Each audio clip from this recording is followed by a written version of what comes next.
ठीक है, high school के लिए मैथमेटिक्स लेकर के आए हैं और त्रिभुज शुरू करने वाले हैं। चैप्टर नंबर 7 इम्पोर्टेंट प्रश्न वाली है, क्योंकि इससे रिलेटेड आपको ढेर सारे क्वेश्चन बहुत जगह पे मिलेंगे, यहीं पे नहीं और भी आगे क्लासेस में बहुत बार काम आने वाला है।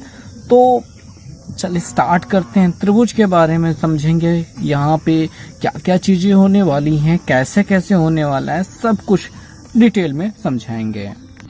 अब यार ये कक्षा 10 के लिए त्रिभुज है, तो आप ये मत समझिए कि आपको यहाँ पे त्रिभुज के परिभाषा, त्रिभुज के प्रकार बताए जाएंगे। अब उससे आगे बढ़ चुके हैं और बहुत आगे आ चुके हैं, इतना आगे आ चुके हैं कि जितना ये चींटी आगे जा चुकी है। अभी यहाँ पे हमें समझना जो सीधे सीधे बातें हैं वो है समरूप आकृतियाँ।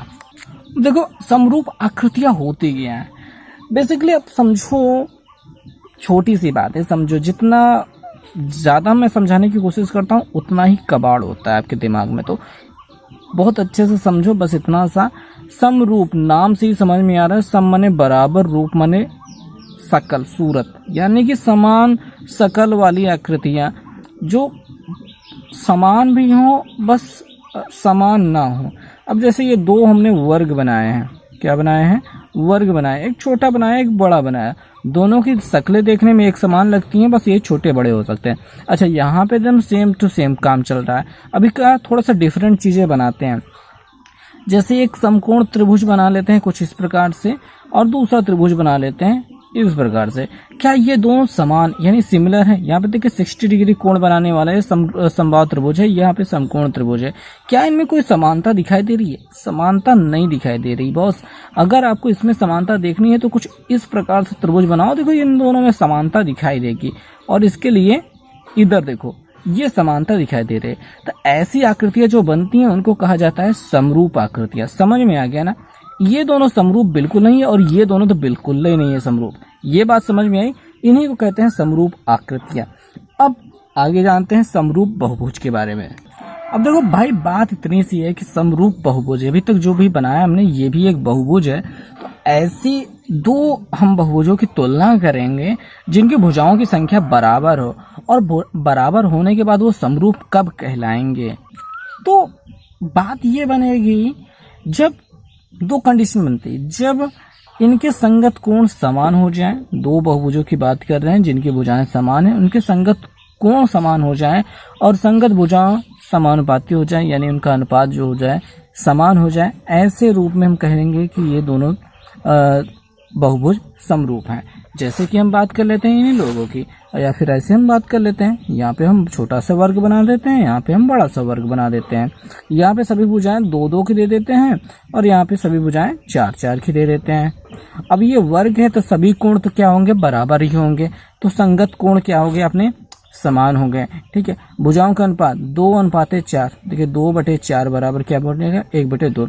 ऐसे ही सभी का जब अनुपात निकालेंगे तो 1/2 मिलेगा, यानी भुजाएं समानुपाती हैं। दोनों कंडीशन जब फॉलो होती है तो ये दोनों क्या कहलाते हैं, समरूप कहलाते हैं। और समरूप को दिखाने का जो तरीका होता है वो ये होता है, ऐसे दोनों आकृतियां समरूप कहलाएंगी। अब ये जो अनुपात हमें मिला है समानुपाती, देखिए इस अनुपात को भुजाओं का अनुपात भी कहते हैं, कुछ लोग स्केल गुणक कहते हैं। ठीक है, यहाँ पे अलग अलग स्थितियां बनती हैं। जब कहीं पे कुछ कहा जाता है तो इसको स्केल गुणक भी कहा जाता है कई स्थितियों में, कई बार। लेकिन आपको इसमें इतना ज़्यादा इंटरेस्ट लेने की ज़रूरत नहीं, बस आपको समानुपाती देखना है कि ये समानुपाती है या नहीं। अच्छा, यहाँ पे ये चीज़ें हो चुकी है। अब ऐसे में ही अगर एक त्रिभुज ये वर्ग ना बना करके ऐसे हमने सम चतुर्भुज बना दिया, सम चतुर्भुज बना दिया, भुजाओं को बराबर हमने कर दिया। ठीक है, ये कंडीशन हमने बनाई, भुजाओं को बराबर कर दिया। यहाँ पे भुजाओं का अनुपात तो आपको बराबर मिल जाएगा, लेकिन क्या कोण सभी बराबर हो रहे हैं, संगत कोण बराबर हो रहे हैं? यहाँ पे संगत कोण बराबर नहीं हो रहे हैं तो ये भैया समरूप नहीं होगा। आपसे यही पूछा जा सकता है कि कौन सा समरूप है, कौन सा समरूप नहीं है, यही पे बार बार पूछा जाएगा। और चैप्टर का नाम है त्रिभुज, तो त्रिभुज के बारे में पूछा जाएगा, चतुर्भुज के बारे में नहीं पूछा जाएगा। वैसे मैं त्रिभुज में आपको बता दूं कि समरूप त्रिभुज होते कैसे हैं। तो भाई समरूप त्रिभुज यानी कि ऐसे दो त्रिभुज जो समरूप हों। अब ये दोनों समरूप कैसे होंगे, कब होंगे? जब इनके दोनों के कोण क्या होंगे, बराबर हो जाएंगे, संगत कोण बराबर हो जाएंगे। और इनके भुजाओं का जो रेशियो होगा, वो अनुपात होगा, वो क्या हो जाएगा, बराबर हो जाएगा। जैसे हमने यहाँ पे दो समरूप त्रिभुज बनाने का प्रयास किया है, थोड़ा सा टेढ़ा मेढ़ा लगा है कि मान लीजिए कि ये समरूप हैं, और ये समरूप कब होंगे, जब इनके कोण बराबर होते हैं। और नाम दे देते हैं ए बी सी और यहाँ पे पी क्यू आर। तो जब यहाँ पे हमने नाम दे दिया, अभी क्या है कि ए बराबर होना चाहिए पी के, तो कोण ए बराबर हो जाए कोण पी के। दूसरी स्थिति कोण बी बराबर हो जाए कोण क्यू के, तो यहाँ पे कोण बी बराबर कर रहे हैं हम यहाँ पे कोण क्यू के, और यहाँ पे देखेंगे आर जो बराबर है वो हो रहा है सी के, तो कोण सी बराबर हो रहा है कोण आर के। भुजाओं का अनुपात यानी कि रेशियो होना चाहिए बराबर, यानी कि ए बी बटे पी क्यू, ये किसके बराबर होना चाहिए, बी सी बटे क्यू आर के, ठीक है। और अगला होना चाहिए ए सी, ये ए सी बटे पी आर। ऐसी स्थिति मिल जाती है जब कोण बराबर हो जाए और भुजाओं का अनुपात बराबर हो जाए, तब ये दोनों त्रिभुज समरूप कहलाते हैं। तो हम लिखते हैं त्रिभुज ए बी सी, ये किसके समरूप हो गया है, त्रिभुज पी क्यू आर के। तो ये दोनों समरूप होते हैं और इस चिन्ह को समरूप पढ़ा जाता है। तो ये स्थिति हो गई समरूप होगी। अब यहाँ पे इसके ठीक अपोजिट भी बात कही जा सकती है कि अगर दो त्रिभुज समरूप हैं, कहा गया कि ये दोनों समरूप हैं, ऐसी स्थिति में इनके संगत कोण बराबर होंगे और संगत भुजाओं के अनुपात क्या होंगे, बराबर होंगे। ये कंडीशन बनती है। अगर ये आपको दिया गया है तो ये होगा, और ये दिया गया है तो ये होगा। ये स्थिति होती है आपके समरूप त्रिभुजों में। यही मेन चीजें होती हैं जिससे आपके पूरी सवाल डिपेंड करती है। अभी मैं बात करूंगा दो समरूप आकृतियां अगर दी गई हैं तो उनको भुजाओं का जो होता है एक मान निकालने का काम होता है। पहले सवाल देखते हैं फिर समझते हैं। अब बात करते हैं इस प्रश्न की जहाँ पे ये दोनों आकृतियां समरूप दी गई हैं। मैंने बनाने की कोशिश की, थोड़ा सा टेढ़ा हो गया और ये थोड़ा बहुत ज्यादा ही है, पर हमें दिया गया ये समरूप आकृतियां यहाँ पे 5 सेंटीमीटर, 3 सेंटीमीटर, 15 और यक्स दिया है कि यक्स का मान हमको फाइंड आउट करना है। ये दोनों समरूप आकृतियां हैं। ऐसी स्थिति में देखिए भुजाओं का अनुपात क्या होता है, बराबर, समानुपाती होते हैं, बराबर होता है। तो यहाँ पे देखिए 5 किसके अनुपात में है, इसके, मतलब सवाल को लिखते वक्त आप इसे गलतियां कर सकते हैं, बट ये 5 अनुपात 15 जाएगा, ठीक है। और ये 3 किसके साथ है, यक्स के अनुपात में। ये तो ऐसे स्थितियां बन रही हैं। तो 5 एकम 5, 5 तिहाई 15, 3 से उधर गुणा कराएंगे, यक्स को उधर पहुंचाएंगे तो यक्स बराबर 3 तरीका 9 मिलेगा सेंटीमीटर में। तो ये स्थिति रही सवाल की, बस इतना असर रहेगा इस सवाल में। वैसे सवाल है तो और भी निकलेंगी अभी बहुत अलग अलग तरीके से। ये तो पंचभुज था, त्रिभुज की सवालें मिलेंगी आपको जहां पे आपको समझना होगा। लेकिन उससे पहले हमें सीखना होगा दो समरूप त्रिभुजों का प्रतीकात्मक निरूपण। तो ये क्या बोला है भाई, प्रतीकात्मक निरूपण। अभी तक हमने तो सीख तो लिया था प्रतीक कैसे बनता है, कुछ इस प्रकार से बनता है ना।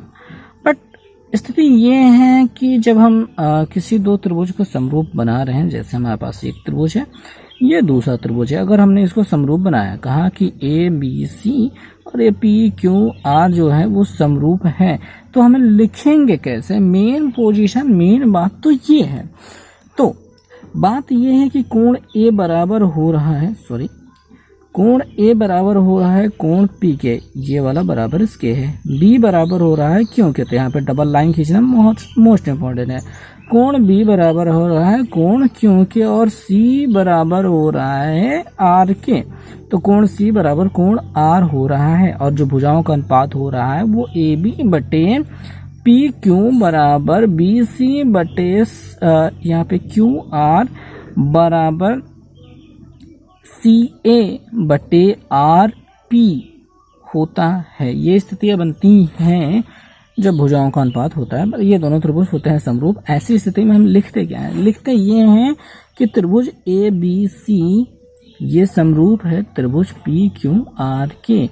तो एक स्थिति ये है कि क्या हम ऐसे लिख सकते हैं कि त्रिभुज ए बी सी ये समरूप है त्रिभुज आर क्यू पी के, मतलब आर क्यू पी के, क्या इसके बराबर समरूप है।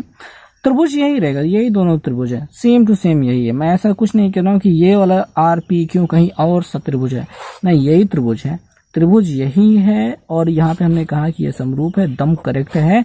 बट यहाँ पे त्रिभुज ए बी सी और आर पी क्यू क्या ये समरूप है, जबकि हमने कहा था कि पी क्यू आर समरूप है, पी क्यू आर समरूप है, और अभी हम पूछ रहे हैं आर क्यू पी समरूप है। तो ऐसी स्थिति में नहीं होता है। देखिए, प्रतीकात्मक निरूपण का मतलब यहाँ पे समझ में आता है कि अगर ये दोनों, ये गलत हो गया, अगर ये दोनों त्रिभुज समरूप हैं तो ये ए पी के बराबर है कोण, बी वाला क्यू के बराबर है, सी वाला आर के बराबर है। हम इसको जो क्रमशः लिखा जाता है ना, लाइन से क्रमशः, तो वो लाइन होना ज़रूरी है, मोस्ट इम्पॉर्टेंट है। और यहाँ पे भुजाओं का अनुपात देखेंगे, ए बी बटे पी क्यू दिखाई दे रहा है पहले दोनों, फिर बी सी बटे क्यू आर आपको दिखाई दे रहा है, फिर सी ए बटे आर पी उसी स्थिति में मिल रहा है। तो ये कंडीशन होना, यानी ये लाइन से सीक्वेंस बनना मोस्ट इम्पोर्टेंट, बहुत ज़्यादा ज़रूरी है, जो कि त्रिभुज ए बी सी और समरूप त्रिभुज आर क्यू पी में नहीं बन रहा था, क्योंकि ए आर के बराबर नहीं है एंगल, ये कोण इसके बराबर नहीं है। तो ये लिखना भी गलत है। यानी और भी कोई सीक्वेंस अगर आप अरेंज करना चाहते हैं जबकि आपका कोण बराबर नहीं हो रहा है, ठीक है, ए पी आर के बराबर नहीं है, पी के बराबर है, तो उसी सीक्वेंस में होना ज़रूरी है।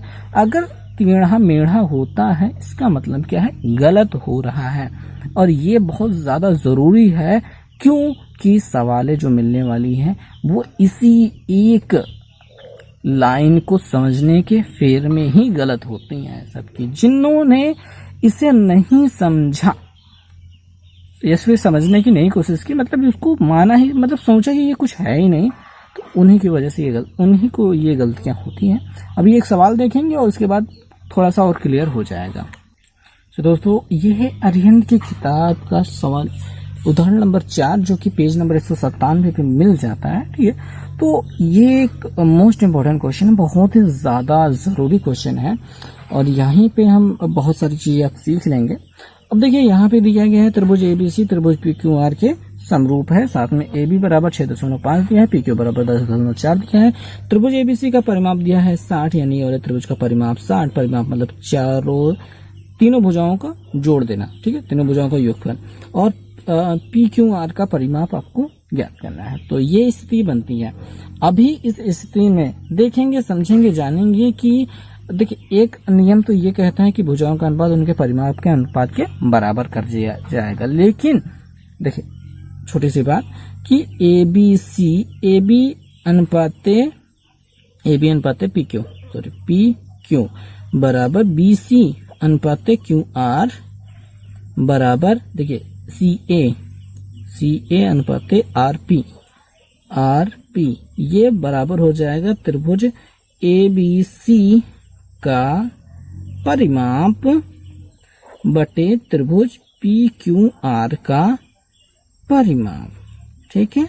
ये उसी आधार पर काम करेगा, बट से हल करने का जो तरीका है थोड़ा सा और भी काम करता है। लेकिन अभी बस हमको यहाँ पे सवाल को समझना है कि ये सीक्वेंस देख करके हमको ये बनाना है, ये बनाने का अनुपात भी उसी सीक्वेंस में ही आएगा।